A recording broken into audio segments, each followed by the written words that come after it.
Ahoj, já vás vítám u dalšího videa a dneska si vyrobíme kytičku z krepového papíru. Budeme potřebovat krepový papír, nůžky a nějakou nitku, kterou to svážeme.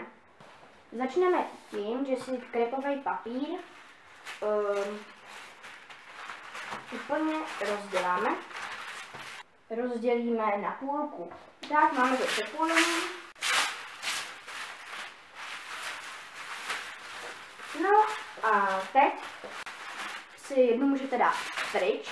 No a teď si tohle popřehybáme nějak, asi, já nevím, takhle, dlouhý. Všechno, aby bylo na stejně dlouhý díly.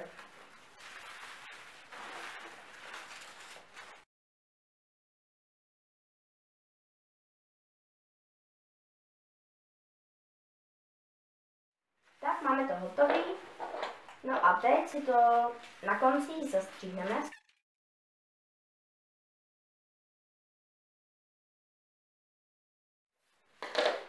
Hotovo. A teď tady.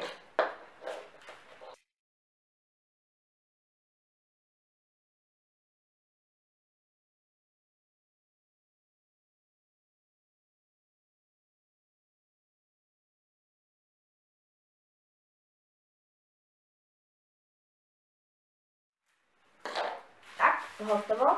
No a teď si tu kostku vezmeme a uděláme z ní jakoby harmoniku.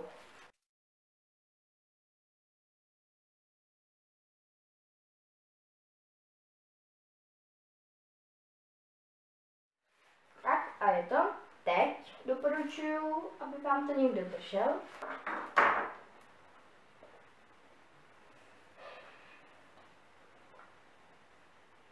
Konečku.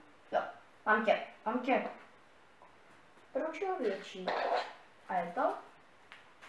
Tak. Tohle stačí. No a teď si to takhle rozděláme. Ne, počkejte. Chyba. Teď si to ještě jednou dáme do té složené harmoniky. A zastříhneme si to do nějakého tvaru. Já si to zastříhnu takhle do toho půlkruhu, určitě všichni znáte.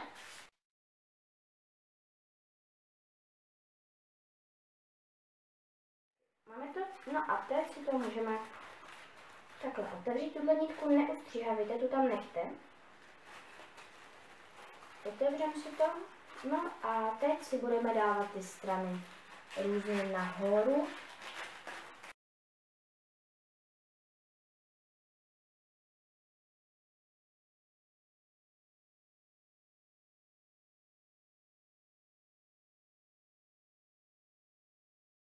Tak a máme hotovou kytičku. No, takže já děkuji za slednutí a budeme určitě rádi za like, nebo odběr, anebo dislike, a nebo nejlíp sdílení. No, takže děkuji za slednutí a uvidíme se u příštího videa. Čauky!